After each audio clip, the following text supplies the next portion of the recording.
Hello and welcome to the With a Grain of Salt podcast. It's weird seeing just me. I know you've seen the sub channel with Salty and the Salt Mound. I don't know why I forgot that. I'm sorry, Hayden. But it's mine, the SpudShack. Yay! This is my sub channel. It's gonna be like his, but my flair. I don't know. It's probably just gonna be a lot of rants, probably some.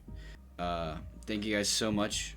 I can't believe in December we hit 639 subscribers by the time I checked in IRL my time. Do you remember being a kid and it's kind of like holiday season like it is now, and wow, a new console comes out. I just got a Switch 2, and I remember being a kid and thinking, wow, the 3DS is such an upgrade from the DS, and all this stuff. There's always the new way to play, all the new features that felt impossible a generation ago. Each console didn't just promise better graphics, but promised a different experience. But now, like I said, with the Switch 2, the PS5, Xbox Series X, the reaction wasn't really that amazing.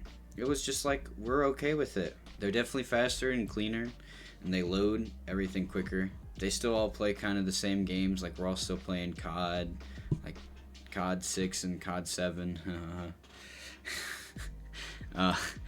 Came out with 2 this year, and they all kind of play the same way, just with a little bit slightly better.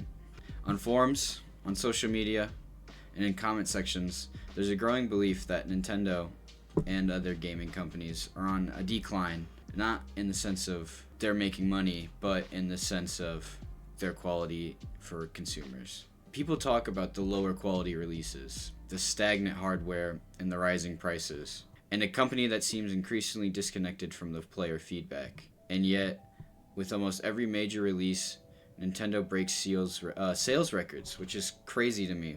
That I know, I keep buying into the slop. So the question becomes, if so many people agree things are getting worse, why do things never change? The biggest misconception in gaming is that sales equal happiness, and that's just not true. Sales reflect brand power, nostalgia, scarcity, and ecosystem lock-in. Nintendo doesn't just sell games, it sells their identity, Mario, Zelda, Pokemon. They're not just a franchise, it's culture. When a new Nintendo game launches, millions of people buy it before reviews, before patches, before real feedback exists. For example, with the Wii U, he just did major budget cuts instead of firing staff when they didn't need all that staff.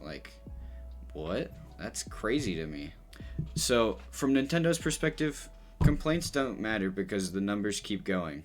Ignoring the feedback is unfortunately a luxury of market power. When a company reaches Nintendo's size, it gains something dangerous: the ability to ignore criticism without consequences. Bugs, performance issues, missing features, as long as the product clears certain acceptable thresholds, it's gonna sell. That doesn't mean Nintendo is evil, it just means they're operating exactly how a corporation is designed to operate. If revenue increases, change becomes unnecessary. Rising prices and lowering expectations. Now, we gotta look at the price. Games are more expensive than ever. $70 for standard edition games.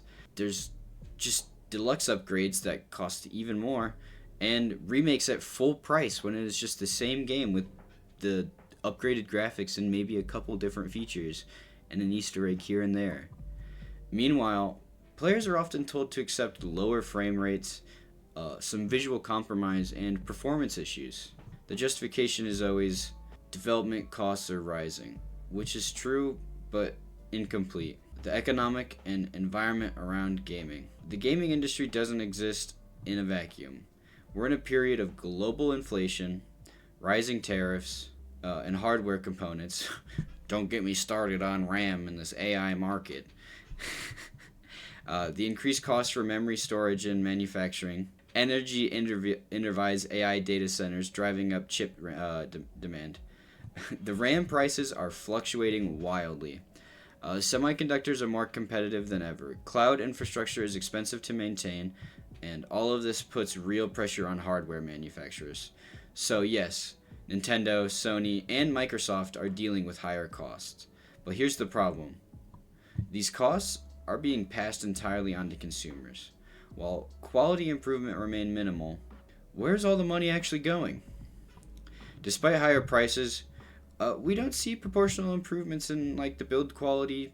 Our performance standards haven't really changed, and like launch stability is still pretty similar in most games. Because much of the budget growth isn't going towards your player experience. It's going towards, your shareholder expectations, executive compensation, and marketing budgets. Also expanding ecosystems, not improving their products. The rising prices is easier than rethinking priorities. Why this creates a worse future for gaming. This is creating a dangerous loop because economic pressure increases costs, companies raise prices, fans keep buying due to brand loyalty, companies learn they don't need to improve, and then innovation slows further. And the more normalized this becomes, the harder it is to reverse. Yeah, we can't, unfortunately, I'm gonna have to put my foot down at some point. I don't think when the next, big game I want from Nintendo comes out, I'm not gonna get it right away. That's probably gonna be the next Pokemon game. Just because, I don't know, I want to see them actually improve and not just be some copy-paste slop, Nintendo isn't falling off because it's failing. It's falling off because it doesn't have to try as hard anymore. The same is true for much of the AAA gaming. As long as your sales continue, complaints stay theoretical. You can't talk about the decline of AAA gaming without acknowledging the other side of the industry. Because while big studios are charging more and delivering less, indie games are quietly dominating this conversation.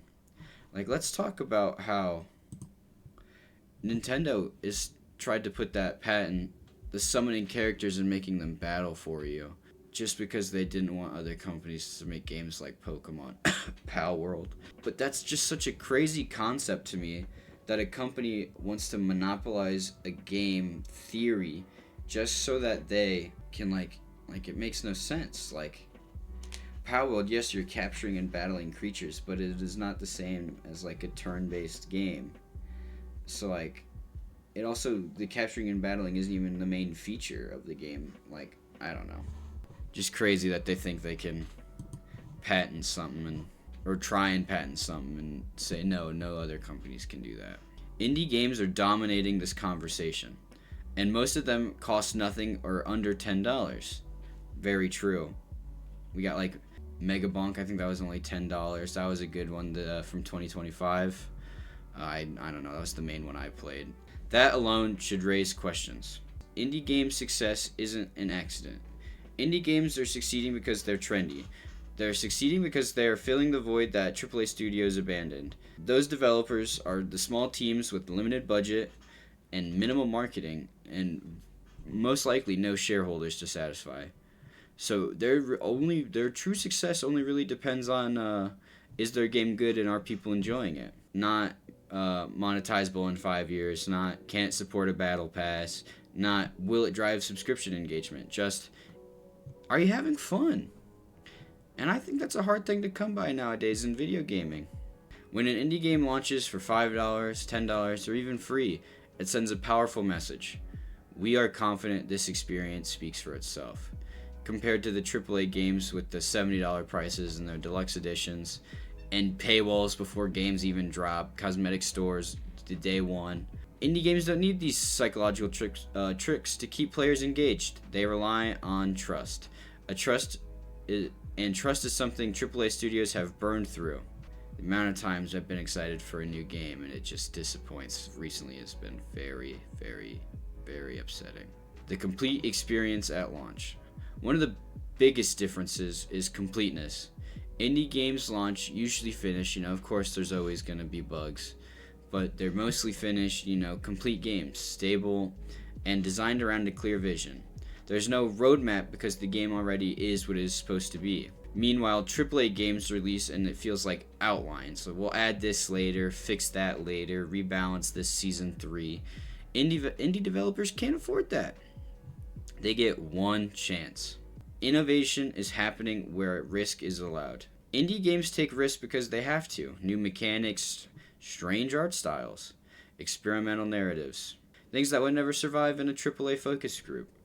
And ironically, many of these ideas end up influencing AAA games years later, after they've already been proven successful.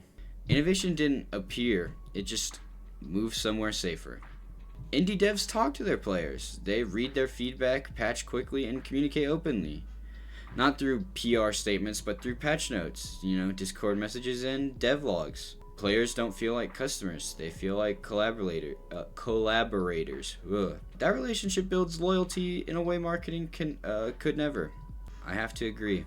These new small indie games are coming out, and there's these bugs that people don't like, and they put their reviews in the bug fixes, and these indie devs do usually reply to you and say, hey, sorry, we're gonna fix that for you, we apologize. It's nice to hear we're gonna fix that, instead of a slight, put it in the patch note and not say anything about it. AAA studios can't compete with indie games on price, creativity, or agility, so they compete on brand recognition, visual spectacle, and marketing scale. But when the spectacle fades, players notice the emptiness, and that's why so many AAA games struggle with retention. While indie games explode through the word of mouth, here's the part AAA studios don't want to talk about. Indie developers are dealing with the same economic pressures. Inflation affects them too. Hardware costs affect them too. Energy prices affect them as well. But instead of raising prices and lowering quality, they adapt. They scope smarter, focus tighter, and they finish the game, and they're proud of it, and they still manage to respect the player. At the end of the day, you can't overlook the most prevalent factor being the big companies wanting money.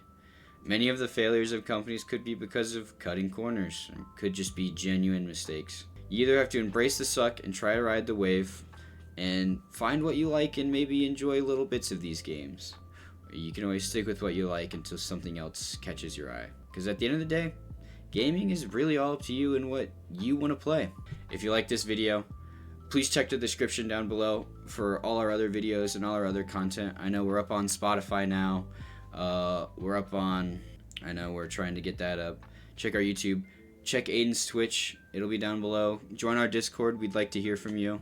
Please tell me if you like this video. I know it was just kind of a me talking rant with those couple pictures, but I really enjoyed getting this off my chest because it is something that really makes me angry, because I love Nintendo and I love a lot of their games, and it's so sad to see all of these things.